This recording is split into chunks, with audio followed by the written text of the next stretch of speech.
ਚੱਕਦੇ ਟੀਵੀ ਦੇਖ ਰਹੇ ਸਾਰੇ ਦਰਸ਼ਕਾਂ ਨੂੰ ਪਰਮਿੰਦਰ ਸਿੰਘ ਵੱਲੋਂ ਸਤਿ ਸ਼੍ਰੀ ਅਕਾਲ। ਤੁਹਾਡਾ ਸਾਰਿਆਂ ਦਾ ਸਵਾਗਤ ਹੈ ਜੀ ਸਾਡੇ ਸ਼ੋਅ ਵਾਨਾਵਰ ਦੇ ਵਿੱਚ। ਅੱਜ ਅਸੀਂ ਤੁਹਾਨੂੰ ਪੰਜਾਬ ਦੇ ਖੇਤੀਬਾੜੀ ਮੰਤਰੀ ਔਰ ਸਾਬਕਾ ਐਜੂਕੇਸ਼ਨ ਮਿਨਿਸਟਰ ਜਥੇਦਾਰ ਤੋਤਾ ਸਿੰਘ ਜੀ ਦੇ ਰੂਬਰੂ ਕਰਾਵਾਂਗੇ। ਮੌਜੂਦਾ ਸਮੇਂ ਦੇ ਵਿੱਚ ਉਹ ਇਸ ਸਮੇਂ ਪੰਜਾਬ ਵਿਧਾਨ ਸਭਾ ਦੇ ਵਿੱਚ NRI ਮਾਮਲਿਆਂ ਬਾਰੇ ਨਿਰੀਖਕ ਵੀ ਨੇ ਔਰ ਇਸ ਸਮੇਂ ਉਹ ਕੈਨੇਡਾ ਫੇਰੀ 'ਤੇ ਆਏ ਹੋਏ ਨੇ। ਉਹਨਾਂ ਦੀ ਕੈਨੇਡਾ ਫੇਰੀ ਦਾ ਮੇਨ ਮਕਸਦ ਜਿਹੜਾ ਆ ਉਹ ਖੇਤੀਬਾੜੀ ਦੇ ਨਾਲ ਸੰਬੰਧਿਤ ਹੈ। ਉਹਨਾਂ ਵੱਲੋਂ ਯੂਨੀਵਰਸਿਟੀ ਆਫ ਸਸਕੈਚੁਅਨ ਦੇ ਖੇਤੀਬਾੜੀ ਵਿਭਾਗ ਦੇ ਨਾਲ ਪੰਜਾਬ ਖੇਤੀਬਾੜੀ ਯੂਨੀਵਰਸਿਟੀ ਦੀ ਸਾਂਝੇਦਾਰੀ ਵਧਾਉਣ ਬਾਰੇ ਗੱਲਬਾਤ ਕਰਨਾ ਮੇਨ ਮਕਸਦ ਸੀ। ਇਸ ਤੋਂ ਇਲਾਵਾ ਉਹਨਾਂ ਨੇ ਕੈਲਗਰੀ ਵੀ ਫੇਰੀ ਪਾਈ, ਜਿਸ ਦਾ ਮੇਨ ਮਕਸਦ ਜਿਹੜਾ ਸੀ ਉਹ NRI ਮਾਮਲਿਆਂ ਬਾਰੇ ਜਿਹੜੀ ਗੱਲਬਾਤ ਸੀ। NRI ਸਾਡੇ ਜਿਹੜੇ ਵੀਰ ਨੇ ਉਹਨਾਂ ਦੀਆਂ ਮੁਸ਼ਕਲਾਂ ਸੁਣਨਾ ਸੀ। ਇਸ ਬਾਰੇ ਉਹਨਾਂ ਨੇ ਇੱਕ ਸਭਾ ਨੂੰ ਵੀ ਸੰਬੋਧਨ ਕੀਤਾ। ਇਸ ਤੋਂ ਇਲਾਵਾ ਉਹਨਾਂ ਨੇ ਸਾਡੇ ਸਾਥੀ ਦਵਿੰਦਰ ਸਿੰਘ ਜੀ ਨਾਲ ਵੀ ਗੱਲਬਾਤ ਕੀਤੀ। ਸੋ ਆਓ ਸੁਣਦੇ ਹਾਂ ਇਹ ਗੱਲਬਾਤ ਅਤੇ ਨਾਲ ਦੀ ਨਾਲ ਇਸ ਸਭਾ ਦੇ ਦੌਰਾਨ ਲੋਕਾਂ ਵੱਲੋਂ ਪੁੱਛੇ ਗਏ ਜਿਹੜੇ ਪ੍ਰਸ਼ਨ ਨੇ ਉਹਨਾਂ ਦੇ ਜਵਾਬ ਜਿਹੜੇ ਜਥੇਦਾਰ ਤੋਤਾ ਸਿੰਘ ਜੀ ਵੱਲੋਂ ਦਿੱਤੇ ਗਏ ਆ ਉਹਨਾਂ ਉੱਤੇ ਇੱਕ ਝਾਤ ਪਾਉਂਦੇ ਹਾਂ। ਆਓ ਦੇਖਦੇ ਹਾਂ ਇਹ ਮੁਲਾਕਾਤ। ਚੱਕਦੇ ਟੀਵੀ ਦੇਖ ਰਹੇ ਸਾਰੇ ਦਰਸ਼ਕਾਂ ਨੂੰ ਦਵਿੰਦਰ ਸਿੰਘ ਵੱਲੋਂ ਪਿਆਰ ਅਤੇ ਸਤਿਕਾਰ ਭਰੀ ਸਤਿ ਸ਼੍ਰੀ ਅਕਾਲ। ਅੱਜ ਦੇ ਜਿਹੜੇ ਮਹਿਮਾਨ ਸਾਡੇ ਨਾਲ ਜੁੜੇ ਨੇ ਇਹਨਾਂ ਨੂੰ ਤੁਸੀਂ ਸਾਰੇ ਚੰਗੀ ਤਰ੍ਹਾਂ ਜਾਣਦੇ ਹੋਵੋਗੇ। ਪੰਜਾਬ ਦੀ ਰਾਜਨੀਤੀ ਦੇ ਵਿੱਚ ਸਿਰਕੱਢ ਨਾਮ ਹੈ ਤੋਤਾ ਸਿੰਘ ਜੀ। 4 ਵਾਰੀ MLA ਰਹਿ ਚੁੱਕੇ ਨੇ, ਐਜੂਕੇਸ਼ਨ ਮਿਨਿਸਟਰ ਰਹਿ ਚੁੱਕੇ ਨੇ। ਇਸ ਦੇ ਨਾਲ ਹੁਣ ਇਸ ਵੇਲੇ ਮੌਜੂਦਾ ਐਗਰੀਕਲਚਰ ਯਾਨੀ ਕਿ ਕ੍ਰਿਸ਼ੀ ਮੰਤਰੀ ਨੇ ਪੰਜਾਬ ਦੇ, ਔਰ ਉਸ ਦੇ ਨਾਲ NRI ਦੇ ਜਿਹੜੇ ਮਾਮਲੇ ਨੇ ਉਹਨਾਂ ਨੂੰ ਇਹ ਆਪਣੇ ਹੱਥੀਂ ਦੇਖ ਰਹੇ ਨੇ। ਸੋ ਆਓ ਅੱਜ ਗੱਲ ਕਰਦੇ ਹਾਂ ਸਰਦਾਰ ਜਥੇਦਾਰ ਤੋਤਾ ਸਿੰਘ ਜੀ ਦੇ ਨਾਲ।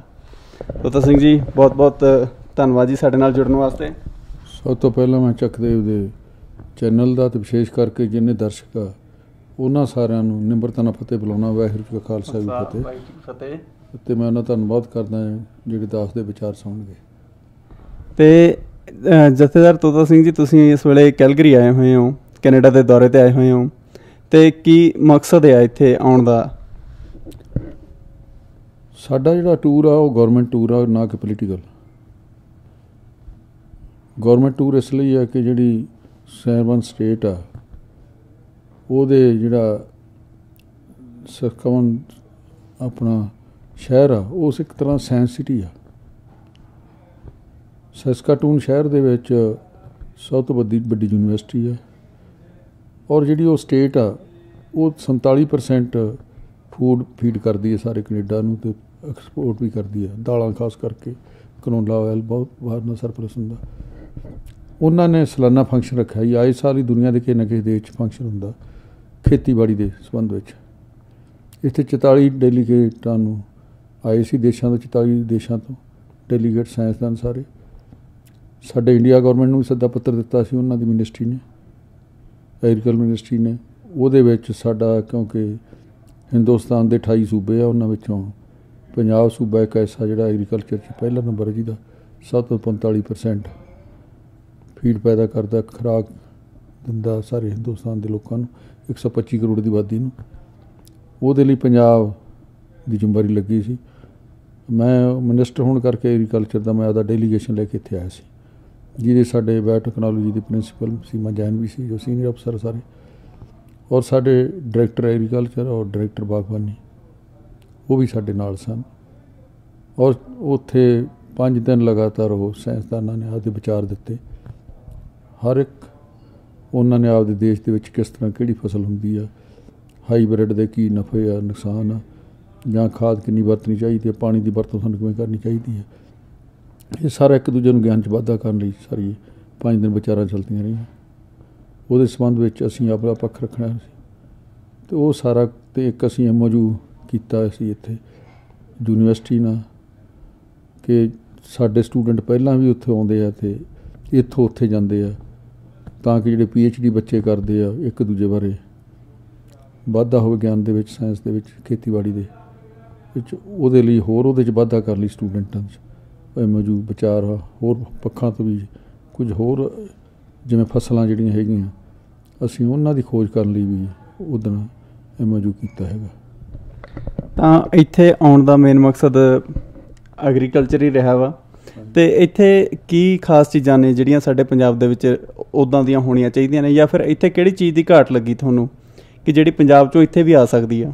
ਘਾਟ ਨਹੀਂ, ਜਿਹੜੀ ਸਾਡੀ ਐਵਰੇਜ ਔਸਤ ਆ, ਚਾਹੇ ਸਾਡੀ ਬੀਟ ਆ, ਚਾਹੇ ਇਹ ਕਨੌਲਾ ਸਰਸੋਂ ਆ, ਉਹ ਅਸੀਂ ਵੀ ਲੈ ਗਏ ਇੱਥੋਂ 9 ਤੋਂ 10 ਕੁਇੰਟਲ ਏਕੜ ਦੀ ਨਿਕਲਦੀ ਆ। ਸਾਡੀ ਬੀਟ ਵੀ ਇੱਥੇ ਨਾਲ ਵੱਧ ਝਾੜ ਦਿੰਦੀ ਆ, ਕਿਉਂਕਿ ਅਸੀਂ ਉਹਦੇ ਸਾਡੇ ਕੋਲ ਸਾਧਨ ਬਹੁਤ ਆ। ਇਹ ਸਾਰਾ ਬਰਾਨੀ ਕਰਦੇ ਆ। ਇਹਨਾਂ ਦਾ ਤਾਂ ਵੱਡੇ 10-20 ਹਜ਼ਾਰ ਏਕੜ ਦੇ ਫਾਰਮ ਆ। ਸਾਡੇ 2 ਏਕੜ 5 ਏਕੜ 10 ਏਕੜ 20 ਏਕੜ ਦਾ ਕਿਸਾਨ ਉਹ ਡਾਇਰੈਕਟ ਮਿਹਨਤ ਕਰਦਾ ਅਤੇ ਉਹਦਾ ਝਾੜ ਸਾਡਾ ਵੱਧਦਾ। ਚਾਹੇ ਉਹ ਰਾਈਸ ਆ, ਉਹਦਾ ਵੀ ਸਾਡਾ ਵੱਧਦਾ। ਰਾਈਸ ਤਾਂ ਇੱਥੇ ਹੁੰਦਾ ਹੀ ਨਹੀਂ ਕੈਨੇਡਾ 'ਚ। ਅਤੇ ਇਸ ਲਈ ਸਾਡਾ ਤਾਂ ਬਾਸਪਤੀ ਵੀ ਐਰਕੀ, ਜਿੱਥੇ ਪਿਛਲੀ ਵਾਰੀ 5 ਲੱਖ ਹੈਕਟੇਅਰ 'ਚ ਬੀਜਿਆ ਸੀ ਅਸੀਂ, ਐਰਕੀ ਬਾਸਪਤੀ 8,60,000 ਹੈਕਟੇਅਰ 'ਚ ਪੰਜਾਬ 'ਚ। ਟੋਟਲ 28 ਲੱਖ ਹੈਕਟੇਅਰ ਸਾਡਾ ਰਾਈਸ ਆ। ਇਸ ਲਈ ਜਿੱਥੋਂ ਤੱਕ ਦੇਖਣਾ ਇਹ ਹੁੰਦਾ, ਖੋਜ ਇਹ ਕਰਨੀ ਹੁੰਦੀ ਆ ਵੀ ਜਿਵੇਂ ਕਨੌਲਾ ਸਰਸੋਂ ਆ, ਉਹਦੇ 'ਚ ਕਸਟਰੋਲ ਬੜਾ ਘੱਟ ਆ, ਮਨੁੱਖੀ ਸਿਹਤ ਲਈ ਬੜੀ ਲਾਭਦਾਇਕ ਆ। ਉਹ ਬੀਜ ਅੱਗੇ ਅਸੀਂ ਲੈ ਕੇ ਆਏ ਵੀ ਉਹਦੇ 'ਚ ਇਹਨਾਂ ਨੇ ਕੀ ਸੁਧਾਰ ਕੀਤਾ, ਅਸੀਂ ਉਹਦੇ 'ਚ ਕੀ ਕਰ ਸਕਦੇ ਹਾਂ, ਉਹਦਾ ਅਸੀਂ ਵਾਧਾ ਕਰਾਂਗੇ। ਪੰਜਾਬ 'ਚ ਪਹਿਲਾਂ ਵੀ ਕੀਤਾ, ਹੁਣ ਹੋਰ ਵਧਾਉਣੀ ਗੱਲ। ਜਿਵੇਂ ਮੇਜ਼ ਦੇ ਉੱਤੇ ਮੱਕੀ ਦੇ ਉੱਤੇ ਵਿਚਾਰਾਂ ਹੋਈਆਂ, ਉਹਦੇ ਬਾਰੇ ਵੀ ਅਸੀਂ ਕਾਫੀ ਅੱਗੇ ਵਧਾਈ ਹੈ ਅਤੇ ਹੋਰ ਵਧਾਵਾਂਗੇ। ਇਹ ਸਾਰੀਆਂ ਗੱਲਾਂ ਦੇ ਤੱਥ ਵਿਚਾਰ ਕੇ ਸਾਰਾ ਉੱਥੇ ਫੈਸਲੇ ਲਵਾਂਗੇ। ਸੋ ਪਹਿਲਾਂ ਤੁਸੀਂ ਐਜੂਕੇਸ਼ਨ ਮਿਨਿਸਟਰ ਰਹੇ 1997 ਤੋਂ ਲੈ ਕੇ 2002 ਤੱਕ, ਅਤੇ ਹੁਣ ਤੁਸੀਂ ਕ੍ਰਿਸ਼ੀ ਮੰਤਰੀ ਹੋ। ਤਾਂ ਇਹਨਾਂ ਦੋਨੋਂ ਡਿਪਾਰਟਮੈਂਟਸ ਦੇ ਵਿੱਚ ਕੋਈ ਖਾਸ ਨੇੜਤਾ ਜਾਂ ਫਿਰ ਕੋਈ ਜ਼ਿਆਦਾ ਤੁਹਾਨੂੰ ਫਰਕ ਪਤਾ ਮਤਲਬ ਦੱਸਣਾ ਹੋਵੇ ਤੁਸੀਂ? ਐਜੂਕੇਸ਼ਨ ਮਿਨਿਸਟਰ ਹੁੰਦੇ ਵੀ ਮੈਂ ਜਿਹੜੇ 5 ਸਾਲ ਲਾਏ ਆ, ਉਹਦੇ ਸਕੂਲਾਂ ਦੀਆਂ ਪਿੰਡਾਂ ਦੀਆਂ ਬਿਲਡਿੰਗਾਂ ਤਿਆਰ ਕਰਨ 'ਚ ਲੋਕਾਂ ਦਾ ਸਹਿਯੋਗ ਨਾਲ ਲਿਆ ਸੀ। ਜੇ ਅਸੀਂ 2 ਲੱਖ ਰੁਪਇਆ ਸਰਕਾਰ ਵੱਲੋਂ ਦਿੰਦੇ, 4 ਲੱਖ ਪਿੰਡ ਦੇ ਲੋਕ ਇਕੱਠਾ ਕਰਕੇ ਲਾਉਂਦੇ ਸੀ। ਅਸੀਂ PTA ਕਮੇਟੀਆਂ ਉੱਥੇ ਬਣਾਈਆਂ ਸੀ, ਮੈਂ ਉਸ ਵੇਲੇ ਵਿਕਾਸ ਕਮੇਟੀਆਂ ਕਹਿੰਦੇ ਸੀ, ਉਹ ਪਿੰਡ 'ਚ ਵਿਗਰਾਹੀ ਕਰਦੀਆਂ। ਉਹਨਾਂ ਦੀ ਜ਼ਿੰਮੇਵਾਰੀ ਸੀ ਡਿਵੈਲਪਮੈਂਟ ਫੰਡ ਵੀ ਅਸੀਂ ਉਹਨਾਂ ਨੂੰ ਦਿੰਦੇ ਸੀ। ਅਤੇ ਨਹੀਂ ਅੱਗੇ PW ਨੂੰ ਫੰਡ ਦੇ ਦਿੱਤਾ ਸੀਗਾ, ਉੱਥੇ ਟੈਂਡਰ ਠੇਕੇ ਦੇ ਕੇ, ਤੁਹਾਨੂੰ ਪਤਾ ਜਿਹਾ ਕੰਮ ਹੁੰਦਾ। ਜੇ ਲੋਕ ਆਪ ਕਰਨ ਉਹ ਕਿਤੇ ਵੱਧ ਕਰ ਲੈਂਦੇ। ਅਤੇ ਇਸ ਲਈ ਪਹਿਲੀ ਕਲਾਸ ਤੋਂ ਮੈਂ ਇੰਗਲਿਸ਼ ਲਾਈ ਸੀ। ਅਤੇ ਮੈਨੂੰ ਖੁਸ਼ੀ ਆ ਕਿ ਜਦੋਂ ਮੈਂ ਹੁਣ ਸਸਕਾਟੂਨ ਆਇਆ ਅਤੇ ਉੱਥੇ ਮੈਂ ਸਾਡੇ BC ਨੇ ਕਿਹਾ, ਯੂਨੀਵਰਸਿਟੀ ਦੇ ਨੇ, ਕਿ ਇੱਥੇ ਜਿਹੜੇ PhD ਬੱਚੇ ਕਰਨ ਆਉਂਦੇ, ਮੈਂ ਸਵਾਲ ਕੀਤਾ ਕਿ ਉਹਦੀ ਸਿਲੈਕਸ਼ਨ ਕਿਵੇਂ ਕਰਦੇ ਹੋ ਤੁਸੀਂ? ਉਹ ਕਹਿੰਦੇ ਸਾਡੇ ਟੈਸਟ ਆ ਬਕਾਇਦਾ, ਜਦੋਂ ਜੇ ਬਰਾਬਰ ਨੰਬਰ ਆ ਜਾਣ ਫਿਰ ਕੀ ਫੈਸਲਾ ਕਰਦੇ ਹੋ ਤੁਸੀਂ? ਉਹ ਕਹਿੰਦੇ ਜੇ ਬਰਾਬਰ ਨੰਬਰ ਬੱਚਿਆਂ ਦੇ ਆ ਜਾਂਦੇ ਆ PhD ਦੀ ਸਿਲੈਕਸ਼ਨ ਵਾਸਤੇ, ਫਿਰ ਅਸੀਂ ਪ੍ਰੈਫਰੈਂਸ ਇੰਡੀਆ ਨੂੰ ਦਿੰਦੇ ਹਾਂ। ਮੈਂ ਇੰਡੀਆ ਨੂੰ ਕਿਉਂ ਦਿੰਦੇ ਤੁਸੀਂ? ਉਹ ਕਹਿੰਦਾ ਇੰਡੀਆ ਨੂੰ ਤਾਂ ਦਿੰਦੇ, ਇੰਡੀਆ ਦੇ ਸਟੂਡੈਂਟ ਦੀ ਇੰਗਲਿਸ਼ ਹਾਈ ਆ, ਉਹਨਾਂ ਨੂੰ ਜੇ ਅਸੀਂ ਸਿਲੈਕਟ ਕਰਾਂਗੇ ਤਾਂ ਉਹ PhD ਸਾਡੇ ਕੋਲ ਬਹੁਤ ਛੇਤੀ ਸਫਲ ਹੋ ਜਾਂਦੇ ਆ। ਚਾਈਨਾ ਦੀ ਇੰਗਲਿਸ਼ ਬੜੀ ਵੀਕ ਆ, ਸਾਨੂੰ 1 ਸਾਲ ਉਹਨਾਂ ਨੂੰ ਉਹਦੇ 'ਚ ਲੱਗ ਜਾਂਦਾ, ਉਹਨਾਂ ਦੀ ਇੰਗਲਿਸ਼ ਇੰਪਰੂਵ ਕਰਨ ਵਿੱਚ। ਅਤੇ ਮੈਨੂੰ ਖੁਸ਼ੀ ਆ ਕਿ ਮੈਂ ਪਹਿਲਾਂ ਹੀ ਇਹ ਦੁੱਖ ਨੂੰ ਦੇਖਿਆ ਹੋਇਆ ਸੀਗਾ। ਅਤੇ 1997 'ਚ ਮੈਂ ਪਹਿਲੀ ਕਲਾਸ ਤੋਂ ਇੰਗਲਿਸ਼ ਸ਼ੁਰੂ ਕਰਵਾਤੀ ਸਰਕਾਰੀ ਸਕੂਲਾਂ 'ਚ, ਨਹੀਂ ਅੱਗੇ 6ਵੀਂ ਕਲਾਸ ਤੋਂ ਲੱਗਦੀ ਸੀ। ਉਦੋਂ ਕਈ ਲੋਕਾਂ ਨੇ ਬੜਾ ਵਿਰੋਧ ਵੀ ਕੀਤਾ ਵੀ ਪੰਜਾਬੀ ਦਾ ਨੁਕਸਾਨ। ਮੈਂ ਨਹੀਂ, ਜੇ ਸਾਰੇ ਲੋਕ ਹੀ ਪੜ੍ਹਨਾ ਚਾਹੁੰਦੇ ਇੰਗਲਿਸ਼, ਪੰਜਾਬੀ ਛੱਡ ਕੇ ਇੰਗਲਿਸ਼ ਵਾਲੇ ਪਾਸੇ ਮੀਡੀਅਮ ਤੁਰ ਗਏ, ਫਿਰ ਆਪਾਂ ਕੀ ਕਰਾਂਗੇ? ਆਪਾਂ ਮੀਡੀਅਮ ਪੰਜਾਬੀ ਰਹੂ ਸਰਕਾਰੀ ਸਕੂਲਾਂ 'ਚ, ਪਰ ਇੰਗਲਿਸ਼ ਐਜ ਏ ਸਬਜੈਕਟ ਰਹੂਗਾ। ਜੇ ਇੱਕ ਬੱਚਾ ਪਹਿਲੀ ਤੋਂ ਲੈ ਕੇ 10ਵੀਂ ਤੱਕ ਇੰਗਲਿਸ਼ ਪੜ੍ਹੇ ਤਾਂ ਉਹਦੀ ਇੰਗਲਿਸ਼ 10ਵੀਂ 'ਚ ਫੇਲ ਨਹੀਂ ਹੋਊਗਾ। 3ਵੀਂ ਜਦੋਂ ਅਸੀਂ ਇੰਗਲਿਸ਼ ਲਾਉਂਦੇ ਹਾਂ, 4-5 ਸਾਲਾਂ 'ਚ ਬੱਚੇ ਨੂੰ ਇੰਗਲਿਸ਼ ਦਾ ਆਉਂਦਾ ਕੋਈ ਨਹੀਂ, ਵੱਡਾ ਹੋ ਜਾਂਦਾ, ਉਹ 10ਵੀਂ ਫੇਲ ਹੋ ਕੇ ਘਰੇ ਬਹਿ ਜਾਂਦਾ। ਔਰ ਲੋਕਾਂ ਨੇ ਬਾਅਦ 'ਚ ਉਹਨੂੰ ਸਲਾਹਿਆ। ਹੁਣ ਵੀ ਖੇਤੀਬਾੜੀ ਸਾਡਾ ਆਪ ਦਾ ਖਾਨਦਾਨੀ ਕਿੱਤਾ, ਔਰ ਮੈਂ ਤਾਂ ਸਾਡੇ ਆਪ ਦਾ ਸਫਲ ਕਿਸਾਨ ਦੇ ਨਾਤੇ ਸਾਡੇ ਪਰਿਵਾਰ ਦੇ ਸਭ ਤੋਂ ਪਹਿਲਾਂ GDR ਮਸ਼ੀਨ ਜੇ ਲਈ ਸੀ ਸਾਡੇ ਮੋਗੇ ਜਿਹੜੀ ਸਾਡੇ ਪਾਸ ਸੀ। ਜੇ ਟਰੈਕਟਰ ਮੈਂ ਕਾਲਜ ਪੜ੍ਹਦਾ ਸੀ 57-58 ਸਭ ਤੋਂ ਪਹਿਲੀਆਂ ਜੇ ਇਲਾਕੇ 'ਚ ਲਿਆਂਦਾ ਸੀ। ਸਾਡੇ 3-4 ਟਰੈਕਟਰ ਆਏ, ਜਿਨ੍ਹਾਂ 'ਚੋਂ ਇੱਕ ਸਾਡੇ ਪਰਿਵਾਰ ਕੋਲ ਸੀ। ਔਰ ਅਸੀਂ ਆਪ ਮੈਂ ਟਰੈਕਟਰ ਹੱਥੀਂ ਚਲਾ ਕੇ ਦੇਖਿਆ, ਹਰ ਵਾਰੀ ਕੰਬਾਈਨ ਵੀ ਚਲਾ ਕੇ ਦੀ। ਕਾਲਜ 'ਚ ਆਉਂਦੇ ਅੱਜ ਕੱਲ੍ਹ ਤਾਂ ਮੁੰਡੇ ਵੀ ਕਾਲਜ ਪੜ੍ਹਦਾ ਮੈਂ ਹੱਥ ਨਹੀਂ ਲਾਉਣਾ ਖੇਤੀ ਨੂੰ, ਪੈਂਟ ਦੀ ਜੇਬ 'ਚ ਹੱਥ ਨਹੀਂ ਕੱਢਦੇ। ਅਤੇ ਅਸੀਂ ਤਾਂ ਆਪ ਹੱਥੀਂ ਕੰਮ ਕਰਨ 'ਚ ਯਕੀਨ ਰੱਖਦੇ ਸੀ। ਇਹ ਬਹੁਤ ਵੱਡੀ ਮਾਰ ਜਿਹੜੀ ਆ ਸਹਿਣੀ ਪੈ ਰਹੀ ਹੈ ਪੰਜਾਬ ਨੂੰ ਇਸ ਵੇਲੇ, ਕਿ ਜਿਹੜੇ ਮੇਨ ਕਿਸਾਨਾਂ ਦੇ ਅੱਗੇ ਬੱਚੇ ਨੇ ਉਹ ਅੱਗੇ ਖੇਤੀ ਵੱਲ ਨਹੀਂ ਜਾ ਰਹੇ। ਨਹੀਂ, ਕਿਸਾਨਾਂ ਦੇ ਬੱਚੇ ਜਾ ਰਹੇ, ਐਸੀ ਗੱਲ ਕੋਈ ਨਹੀਂ। ਹੱਥੀਂ ਕੰਮ ਨਹੀਂ ਕਰਨਾ ਚਾਹੁੰਦੇ, ਖੇਤੀ ਉਹ ਕਰਦੇ ਆ, ਪਰ ਉਹ ਸਾਰਾ ਕੁਛ ਹੀ ਉਂਗਲ ਨਾਲ ਕਰਾਉਣਾ ਚਾਹੁੰਦੇ ਆ ਵੀ ਬਿਹਾਰ ਦਾ ਭਈਆ ਆਵੇ, ਉਹੀ ਸਾਡਾ ਦੁੱਧ ਰੜਕੇ, ਉਹੀ ਸਾਡੀ ਮੱਝ ਨੂੰ ਚੋਵੇ। ਲੇਡੀਜ਼ ਦੀ ਵੀ ਸੁਭਾਅ ਬਣ ਗਿਆ। ਅਤੇ ਉਹੀ ਸਾਡਾ ਡੰਗਰਾਂ ਨੂੰ ਪੱਠੇ ਪਾਵੇ, ਉਹੀ ਸਾਡੇ ਖੇਤ 'ਚ ਨੱਕੇ ਛੱਡ ਕੇ ਆਵੇ, ਉਹੀ ਸਾਡਾ ਟਰੈਕਟਰ ਚਲਾਵੇ ਆਵੇ। ਤਾਈਓ ਅੱਜ ਬਿਹਾਰ ਦਾ ਵਿਚਾਰਾ ਜੰਪਲ ਕਹਿਣ ਲੱਗ ਗਿਆ ਕਿ ਟਰੈਕਟਰ ਵੀ ਹਮਾਰਾ ਹੈ ਜੀ, ਟਰਾਲੀ ਵੀ ਹਮਾਰੀ ਹੈ, ਔਰ भैंस भी हमारी है। ਠੀਕ ਹੈ ਜੀ। ਤੇ ਇੱਥੇ ਇੱਕ ਹੋਰ ਤੋਤਾ ਸਿੰਘ ਜੀ ਜਿਹੜੀ ਗੱਲ ਆ ਹੈ ਨਾ ਕਿ ਇੱਥੋਂ ਦੇ ਜਵਾਕ ਅੱਗੇ ਆਪਣਾ ਚੀਜ਼ ਜਿਹੜੀ ਆ ਸਾਂਭਦੇ ਨੇ, ਜਿਵੇਂ ਕ੍ਰਿਸ਼ੀ ਵੱਲ ਲਾ ਲਈਏ, ਖੇਤੀ ਵੱਲ ਲਾ ਲਈਏ, ਟੈਕਨੋਲੋਜੀ ਨਵੀਂ ਆਉਂਦੀ ਆ, ਇਹ ਚੀਜ਼ਾਂ ਹੁਣ ਪੰਜਾਬ 'ਚ ਆਉਣੀਆਂ ਸ਼ੁਰੂ ਹੋ ਗਈਆਂ ਨੇ ਕਿਉਂਕਿ ਟੈਕਨੋਲੋਜੀ ਬਹੁਤ ਹੱਦ ਤੱਕ ਪੰਜਾਬ 'ਚ ਆਉਣੀ ਸ਼ੁਰੂ ਹੋ ਗਈ ਆ।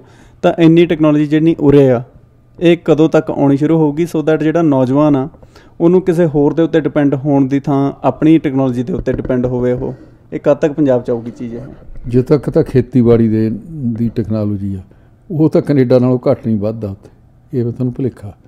ਅਸੀਂ ਯੂਨੀਵਰਸਿਟੀ ਨਾਲ ਮੁਕਾਬਲਾ ਕੀਤਾ, ਐਗਰੀਕਲਚਰ ਨਾਲ ਇੱਥੋਂ ਦਾ ਕੀਤਾ, ਆਪ ਮੰਨਦੇ ਇੱਥੋਂ ਵਾਲੇ ਵੀ ਤੁਹਾਡਾ ਕਈ ਗੱਲਾਂ 'ਚ ਸਭ ਤੋਂ ਅੱਗੇ ਆ ਤੁਸੀਂ, ਕੋਈ ਗੱਲਾਂ 'ਚ ਇਹ ਅੱਗੇ, ਬਹੁਤ ਸਾਰੀਆਂ ਗੱਲਾਂ 'ਚ ਅਸੀਂ ਇਹਨਾਂ ਤੋਂ ਅੱਗੇ ਹਾਂ। ਖੇਤਾਂ ਦੇ ਵਿੱਚ ਜਿਹੜੀ ਖੇਤੀ ਦੀ ਉਪਜਾਊ ਸ਼ਕਤੀ ਨੂੰ ਵਧਾਉਣ ਵਾਸਤੇ ਜਾਂ ਹੋਰ ਉਹ ਵੀ ਆਪਾਂ ਕੋਈ ਘੱਟ ਨਹੀਂ ਇਹਨਾਂ ਤੋਂ। ਗਿਆਨ ਬਹੁਤ ਆ ਪੰਜਾਬ ਦੇ ਕਿਸਾਨ ਨੂੰ, ਬਹੁਤ ਅਗਾਂਹ ਵਧੂਗਾ।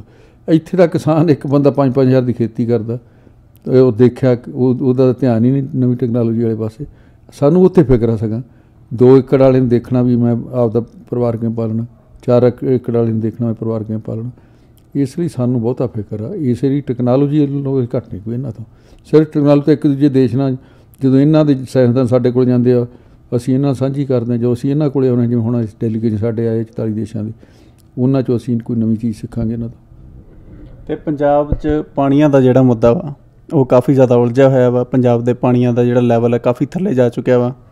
ਉਹਦੇ ਵਾਸਤੇ ਆਪਾਂ ਹੁਣ ਅੱਗੇ ਜੀਰੀ ਦੁਆਰਾ ਲਾਈ ਜਾਂਦੇ ਹਾਂ, ਤਾਂ ਉਹਦੇ ਵਾਸਤੇ ਕੋਈ ਹੋਰ ਹੱਲ ਕੱਢਿਆ ਆਪਾਂ? ਕਿਉਂਕਿ ਇੱਥੋਂ ਦੀ ਜਿਹੜੀ ਜ਼ਮੀਨ ਆ ਇੱਥੇ ਤਾਂ ਬਰਫ਼ ਪੈਣੀ ਆ, ਉਹਨੇ ਪਿਘਲ ਜਾਣਾ, ਪਾਣੀ ਦਾ ਰੌਲਾ ਹੈ ਨਹੀਂ ਇੰਨਾ, ਪਰ ਆਪਾਂ ਨੂੰ ਉੱਥੇ ਸਾਂਭਣ ਦੀ ਲੋੜ ਆ ਥੋੜ੍ਹੀ ਜਿਹੀ। ਮੈਨੂੰ ਅਫਸੋਸ ਆ, ਤੁਸੀਂ ਤਾਂ ਕਹਿੰਦੇ ਪਾਣੀ ਦਾ ਰੌਲਾ ਇੱਥੇ ਹੈ ਨਹੀਂ, ਬਰਫ਼ ਪਿਘਲ ਜਾਂਦੀ ਆ।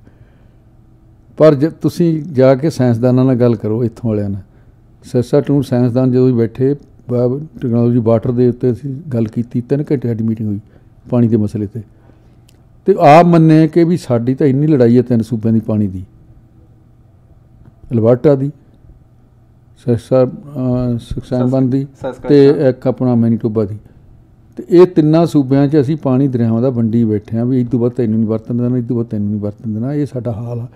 ਸਾਨੂੰ ਡਰ ਆ ਵੀ ਸਾਡਾ ਪਾਣੀ ਬਹੁਤ ਘੱਟ ਰਿਹਾ, ਅਤੇ ਅਸੀਂ ਡ੍ਰਿਪ ਸਿਸਟਮ ਦੀ ਸੋਚ ਰਹੇ ਹਾਂ। ਇੱਥੋਂ ਤੱਕ ਉਹਨਾਂ ਦੇ ਵਿਚਾਰ ਸੀ ਸਾਇੰਸਦਾਨਾਂ ਦੇ, ਅਤੇ ਉਸ ਗੱਲ ਨੂੰ ਸਾਡਾ ਪਾਣੀ ਤਾਂ ਪਹਿਲਾਂ ਹੀ 80-90 ਫੁੱਟ ਤੇ ਥੱਲੇ ਜਾ ਵੜਿਆ। ਸਾਨੂੰ ਤਾਂ ਫਿਕਰ ਹੈਗੀ ਹੀ ਆ। ਉਸੇ ਲਈ ਅਸੀਂ ਫੈਸਲਾ ਲਿਆ।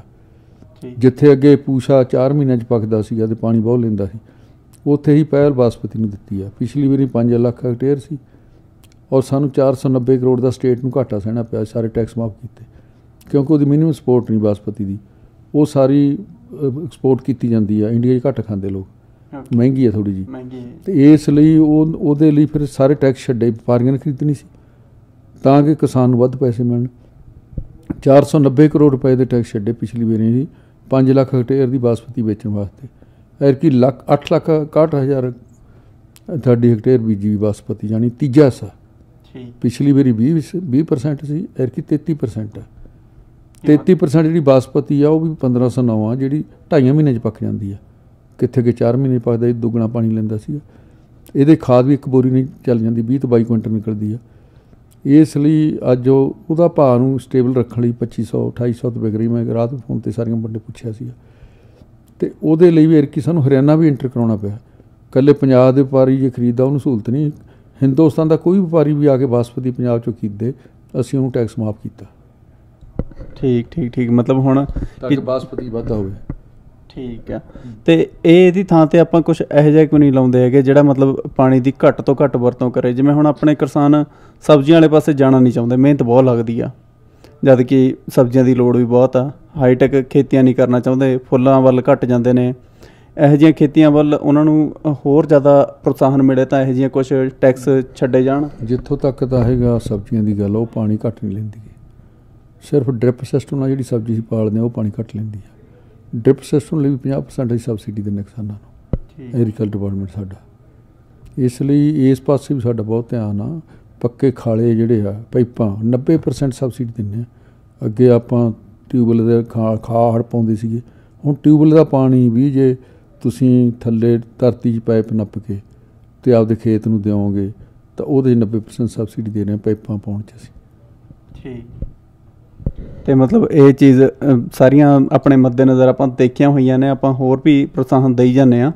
ਤੇ ਹੌਲੀ ਹੌਲੀ ਜਿਹੜਾ ਪਾਣੀ ਵਾਲੀ ਜਿਹੜੀ ਚੀਜ਼ ਆ ਘੱਟੋ ਘੱਟ ਉਹ ਪੰਜਾਬ ਦਾ ਬਚਿਆ ਰਵੇ, ਉਸ ਵਾਸਤੇ ਜੋ ਪੂਰੇ ਜ਼ੋਰ ਨਾਲ ਲੱਗੇ ਹੋਏ ਆ। ਪਾਣੀ ਦੀ ਸਾਨੂੰ ਨਾ ਬਹੁਤਾ ਇਹ ਆ, ਜਿਹੜਾ ਪਾਣੀ ਜਦੋਂ ਮੀਂਹ ਪੈਂਦੇ ਆ, ਐਰਕੀ ਤੱਕ ਚਲੋ 60% ਵਰਖਾ ਹੀ ਘੱਟ ਹੋਈ ਸਾਰੇ ਹਿੰਦੁਸਤਾਨ 'ਚ, ਤੇ ਵਿਸ਼ੇਸ਼ ਕਰਕੇ 65% ਪੰਜਾਬ 'ਚ ਘੱਟ ਹੋਈ ਹੈ। ਕਈ ਵਾਰੀ ਆਸ ਤੋਂ ਵੱਧ ਵਰਖਾ ਹੋ ਜਾਂਦੀ ਹੈ, ਉਦੋਂ ਜਿਹੜਾ ਸਾਡਾ ਪਾਣੀ ਸਰਪਲਸ ਡਰੇਨਾਂ ਰਾਹੀਂ ਪਾਕਿਸਤਾਨ ਚਲਾ ਜਾਂਦਾ, ਸਮੁੰਦਰ ਜਾ ਵੜਦਾ। ਅਸੀਂ ਚਾਹੁੰਦੇ ਉਹਦਾ ਕੋਈ ਝੀਲਾਂ ਬਣ ਕੇ ਪੰਜਾਬ 'ਚ ਰੋਕਿਆ ਜਾਵੇ। ਇਸ ਦੇ ਸੋਚ ਰਹੇ ਹਾਂ ਵੀ ਝੀਲਾਂ ਬਣ ਕੇ ਜੇ ਪਾਣੀ ਨੂੰ ਬੰਨ੍ਹ ਵੱਜ ਜਾਣ ਅਤੇ ਜਿਹੜੀਆਂ ਡਰੇਨਾਂ ਸਾਡੀਆਂ ਉਹ ਝੀਲ ਦਾ ਰੂਪ ਧਾਰ ਕਰ ਲੈਣ। ਹੌਲੀ ਜਿਹੜੇ ਸੀਵਰੇਜਯੋਗ ਪਾਣੀ ਜਿੱਥੇ ਹੁਣ 80-90 ਫੁੱਟ 'ਤੇ ਗਿਆ, ਉਹ ਭਰੋਸੇ ਨਾਲ ਕਹਿੰਦਾ 3-4 ਸਾਲਾਂ 'ਚ 30-40 ਫੁੱਟ 'ਤੇ ਆ ਸਕਦਾ। ਸੋ ਮਤਲਬ ਕਾਫੀ ਕੁਛ ਜਿਹੜਾ ਵਾ ਸੋਚਿਆ ਜਾ ਰਿਹਾ ਪੰਜਾਬ ਦੇ ਪਾਣੀ ਨੂੰ ਬਚਾਉਣ ਵਾਸਤੇ। ਔਰ ਝੀਲਾਂ ਵਾਲਾ ਸੱਚੀ ਜੀ ਇਹ ਮੈਨੂੰ ਖੁਦ ਨਹੀਂ ਪਤਾ ਸੀਗਾ। ਸੋ ਇੱਥੇ ਜਿਹੜੇ ਕ੍ਰਿਸ਼ੀ ਦੇ ਮਾਮਲੇ ਸੀ ਉਹਨਾਂ ਬਾਰੇ ਅਸੀਂ ਕਾਫੀ ਕੁਛ ਨਵਾਂ ਜਾਣਿਆ। ਅਤੇ ਇਸ ਤੋਂ ਬਾਅਦ NRI ਜਿਹੜੇ ਮਾਮਲੇ ਨੇ ਉਹਨਾਂ ਬਾਰੇ ਗੱਲ ਕਰਦੇ ਹਾਂ ਜਥੇਦਾਰ ਤੋਤਾ ਸਿੰਘ ਜੀ ਦੇ ਨਾਲ। ਅਤੇ ਇੱਥੇ ਲੈਣੇ ਇੱਕ ਛੋਟੀ ਜਿਹੀ ਬ੍ਰੇਕ, ਅਤੇ ਬ੍ਰੇਕ ਤੋਂ ਬਾਅਦ ਗੱਲਬਾਤ ਦਾ ਦੌਰ ਇੱਦਾਂ ਹੀ ਜਾਰੀ ਰਹੇਗਾ।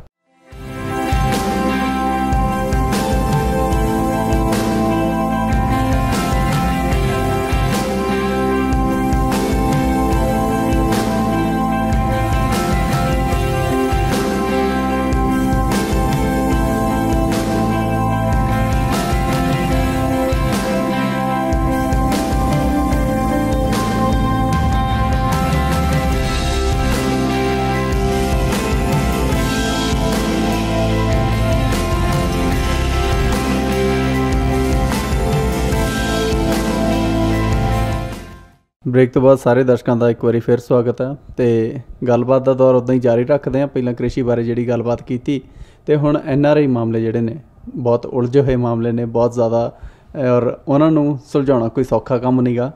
ਸੋ ਆਓ ਗੱਲਬਾਤ ਕਰਦੇ ਹਾਂ NRI ਮਾਮਲਿਆਂ ਬਾਰੇ। ਅਤੇ NRI ਦੇ ਜਿਹੜੇ ਮਾਮਲੇ ਉਲਝੇ ਹੋਏ ਨੇ ਜਥੇਦਾਰ ਜੀ, ਉਹ ਕਿਹੜੇ ਨੇ ਵੈਸੇ ਅਸਲ ਦੇ ਵਿੱਚ?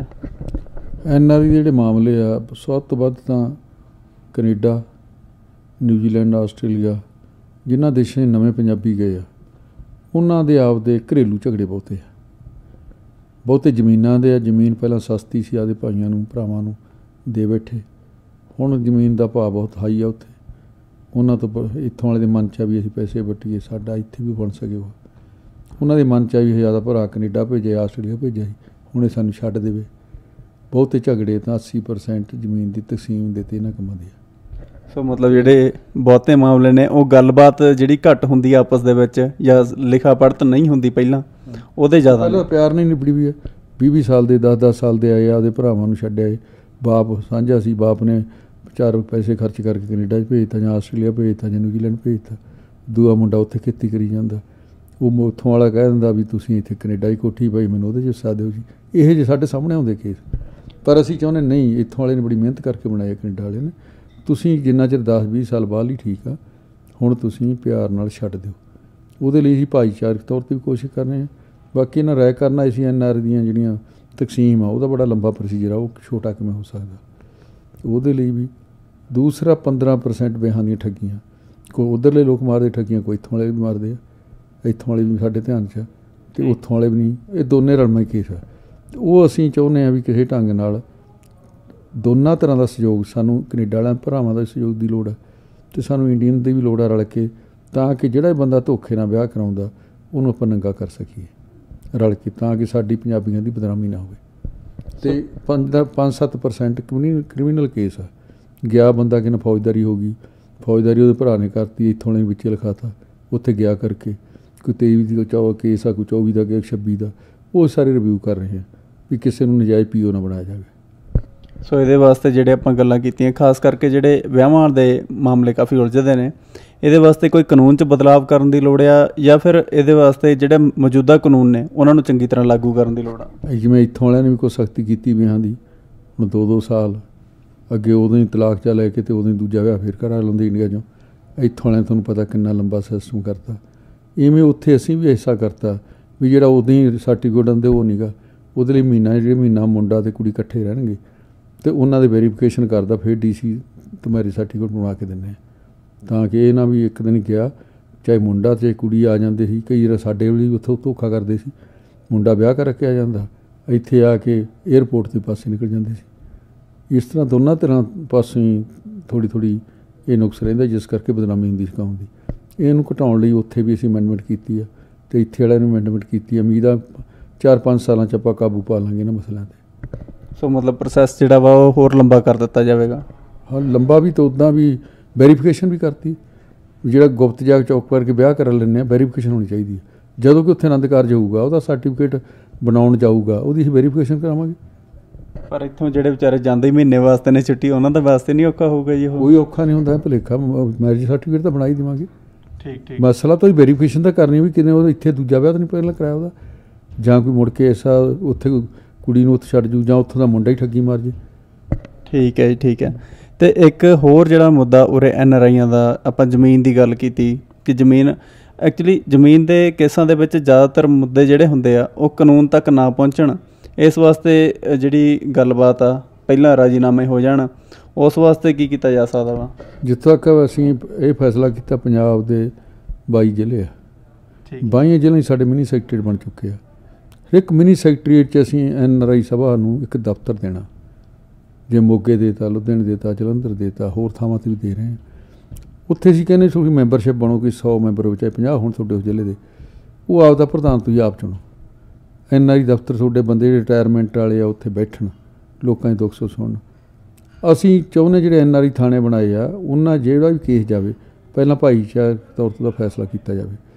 ਅਸੀਂ ਇਹਨਾਂ ਝਗੜਿਆਂ ਨੂੰ ਨਿਬੇੜਨ ਲਈ, ਕੋਈ ਝਗੜਾ ਚਾਹੇ ਫੌਜਦਾਰੀ ਆ, ਚਾਹੇ ਝਗੜਾ ਉੱਥੋਂ ਦਾ ਜ਼ਮੀਨ ਦਾ, ਉਹਦੇ ਲਈ ਅਸੀਂ ਇੱਕ 5 ਮੈਂਬਰੀ ਕਮੇਟੀ ਨਾਲ ਐਡ ਕਰ ਰਹੇ ਹਾਂ, ਜਿਹਦੇ 2 NRI ਸਭਾ ਦੇ ਮੈਂਬਰ ਹੋਣਗੇ ਉਹ ਜ਼ਿਲ੍ਹੇ ਦੇ, ਇੱਕ ਉੱਥੋਂ ਦਾ ਸੋਸ਼ਲ ਵਰਕਰ ਹੋਏਗਾ, ਇੱਕ ਨਾਇਬ ਤਹਿਸੀਲਦਾਰ। ਰੈਵਨਿਊ ਦੇ ਬਹੁਤੇ ਝਗੜੇ ਆ, ਕੋਈ ਰਿਟਾਇਰ ਬੰਦਾ, ਬਜ਼ੁਰਗ, ਸੇਵਾ ਭਾਵਨਾ ਆਉਣਾ ਚਾਹੁੰਦਾ ਹੋਵੇ, ਉਸ ਜ਼ਿਲ੍ਹੇ ਦਾ ਲਿਆ ਜਾਊਗਾ। ਇੱਕ ਜਿਸ ਪਿੰਡ ਦਾ ਝਗੜਾ ਉਸ ਪਿੰਡ ਦਾ ਮੁਖੀ, ਜੇ ਸ਼ਹਿਰ ਦਾ ਝਗੜਾ ਉਹ ਸ਼ਹਿਰ ਦਾ ਕੌਂਸਲਰ ਉਸ ਵਾਰਡ ਦਾ। ਉਹ 5 ਬੰਦੇ ਬੈਠ ਕੇ ਪਹਿਲਾਂ ਭਾਈਚਾਰਕ ਸਮਝੌਤੇ ਕਰਾਉਣਗੇ, ਜਿਵੇਂ ਪੁਰਾਣੇ ਬਜ਼ੁਰਗ ਪਿੰਡਾਂ 'ਚ ਕਰਾਉਂਦੇ ਹੁੰਦੇ। ਸਾਨੂੰ ਉਮੀਦ ਆ ਵੀ 60-70% ਮਸਲੇ ਜਿਹੜੇ ਆ ਅਦਾਲਤਾਂ ਤੋਂ ਬਾਹਰ ਵੀ ਉਹਨਾਂ ਦੇ ਹੱਲ ਕਰਾ ਦਾਂਗੇ।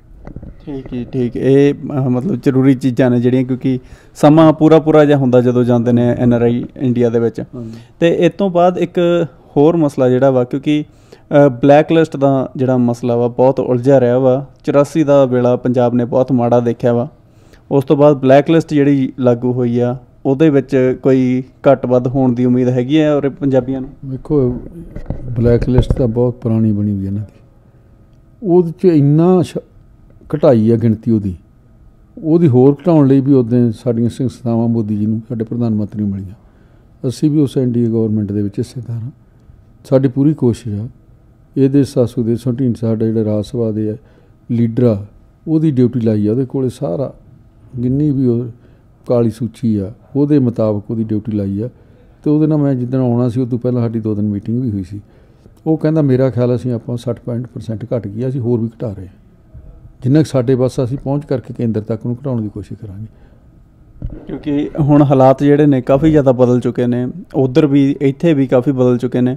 ਸੋ ਹੁਣ ਜਿਹੜੇ ਵਾਪਸ ਜਾਣਾ ਚਾਹੁੰਦੇ ਨੇ ਉਹਨਾਂ ਨੂੰ ਜਾ ਕੇ ਤੰਗ ਕੀਤਾ ਜਾਂਦਾ ਵਾ, ਜਾਂ ਫਿਰ ਜਿਹਨੇ ਪੁਰਾਣੇ ਲੋਕ ਨੇ ਉਹ ਕਾਫੀ ਜ਼ਿਆਦਾ ਤੰਗ ਹੁੰਦੇ ਆ। ਨੇਪਾਲ ਦਾ ਬਾਰਡਰ ਟੱਪਦੇ ਆ, ਕਈ ਕਿਹੜਾ ਬਾਰਡਰ ਟੱਪਦੇ ਆ, ਪੰਜਾਬੀ ਅਤੇ ਉਹਦੇ ਵਾਸਤੇ ਇਹ ਚੀਜ਼ ਬਹੁਤ ਜ਼ਿਆਦਾ ਜ਼ਰੂਰੀ ਆ ਕਿ ਆਪਾਂ ਉਹ ਚੀਜ਼ਾਂ ਹੱਲ ਕੱਢੀਏ। ਹੁਣ ਜਿੱਥੇ ਤੱਕ ਪੰਜਾਬੀਆਂ ਦੀ ਗੱਲ ਆ, ਉਹ ਨਹੀਂ ਆਪਾਂ ਕਹਿ ਸਕਦੇ ਹੁਣ ਕੋਈ ਬਾਰਡਰ ਨਹੀਂ ਟੱਪਦਾ, ਨਾ ਨੇਪਾਲ ਦਾ ਨਾ ਹੋਰ ਦਾ। ਲੋਕ ਸਿੱਧੇ ਢੰਗ ਨਹੀਂ ਜਾਣਾ ਚਾਹੁੰਦੇ ਆ। ਉਹ ਪੁਰਾਣਾ ਵੇਲਾ ਸੀਗਾ, ਠੀਕ ਆ, ਉਹ ਵੇਲੇ ਸਮੇਂ ਲੰਘ ਗਏ ਆ। ਹੁਣ ਪੰਜਾਬ ਦੇ ਹਾਲਾਤ ਬੜੇ ਨੋਰਮਲ ਆ, ਔਰ ਸਾਡੇ ਇਹਨਾਂ ਦੇਸ਼ਾਂ 'ਚ ਵੀ ਐਸੇ ਹਾਲਾਤ ਬਣ ਚੁੱਕੇ ਆ ਕਿ ਇੱਕ ਵੇਲੇ ਅਸੀਂ ਕਹਿੰਦੇ ਸਾਨੂੰ ਪੋਲੀਟੀਕਲ ਸ਼ਰਨ ਦਿਓ, ਹੁਣ ਇਹ ਤੋਂ ਤਬਾਹ ਕਰੀ ਬੈਠੇ ਆ। ਇੱਥੋਂ ਤੱਕ ਕਿ ਤੁਹਾਡੇ ਸਾਹਮਣੇ ਕੈਨੇਡਾ ਵਾਲੇ ਤਾਂ ਅਮੈਂਡਮੈਂਟ ਵੀ ਕਰ ਰਹੇ ਆ, ਕਰਤੀ ਉਹਨਾਂ ਨੇ ਵੀ ਜੇ ਕੋਈ ਇੱਥੇ ਇਹੋ ਜਿਹੀਆਂ ਕਾਰਵਾਈਆਂ ਕਰੂਗਾ, ਭਾਵੇਂ ਉਹ ਸਿਟੀਜ਼ਨ ਵੀ ਆ, ਅਸੀਂ ਫਿਰ ਵੀ ਵਾਪਸ ਨੂੰ ਉਹਦੇ ਦੇਸ਼ ਭੇਜ ਦਿਆਂਗੇ। ਬਿਲਕੁਲ ਜੀ। ਬਿੱਲ C-425 ਜਿਹੜਾ ਵਾ ਉਹਦੇ 'ਚ ਕਰ ਰਹੇ ਆ, ਕੋਸ਼ਿਸ਼ ਕਰ ਰਹੇ ਨੇ, ਹਲੇ ਦੇਖੋ ਪਤਾ ਨਹੀਂ ਕੀ ਹੁੰਦਾ ਕੀ ਨਹੀਂ। ਅਤੇ ਇਸ ਤੋਂ ਇਲਾਵਾ ਇੱਕ ਹੋਰ ਜਿਹੜੀ ਆਪਣੀ ਸ਼੍ਰੋਮਣੀ ਅਕਾਲੀ ਦਲ ਸਿਰਮੌਰ ਸੰਸਥਾ ਹੈ, ਉੱਥੋਂ ਦੀ ਸ਼੍ਰੋਮਣੀ ਗੁਰਦੁਆਰਾ ਪ੍ਰਬੰਧਕ ਕਮੇਟੀ ਜਿਹੜੀ ਆ ਸਿਰਮੌਰ ਸੰਸਥਾ ਵਾ, ਤਾਂ ਕਈ ਮੁੱਦੇ ਜਿਹੜੇ ਸਾਨੂੰ ਉਰੇ ਪੇਸ਼ ਆਉਂਦੇ ਨੇ, ਖਾਸ ਕਰਕੇ ਟਰੈਵਲਿੰਗ ਵੇਲੇ ਜਦੋਂ ਆਪਾਂ ਯਾਤਰਾ ਕਰਦੇ ਹਾਂ। ਉਹਦੇ 'ਚ ਕਾਫੀ ਚੀਜ਼ਾਂ ਨੇ, ਜਿਵੇਂ ਆਪਾਂ ਕਿਰਪਾਨ ਪਾਉਂਦੇ ਹਾਂ ਜੀ, ਇਹ ਇਹਨਾਂ ਵਾਸਤੇ ਥੋੜ੍ਹੀ ਜਿਹੀ ਅਜੀਬ ਚੀਜ਼ ਆ, ਪਰ ਸਾਡਾ ਧਾਰਮਿਕ ਚਿੰਨ੍ਹ ਆ।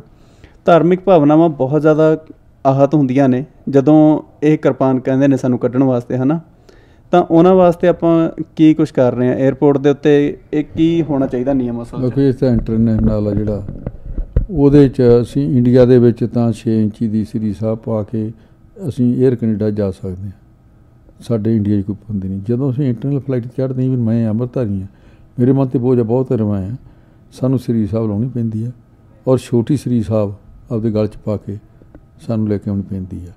ਇੱਕ ਸਤਿਕਾਰ ਵਜੋਂ ਵੀ ਸਾਡਾ ਚਿੰਨ੍ਹ ਸਾਡੇ ਪਾਇਆ, ਉਹ ਵੀ ਉਹਦਾ ਅੱਜ ਕੱਲ੍ਹ ਤਾਂ ਟਣਕਾ ਕੇ ਦਿੰਦੇ ਆ ਬਹੁਤ ਢੰਗ ਨਾਲ।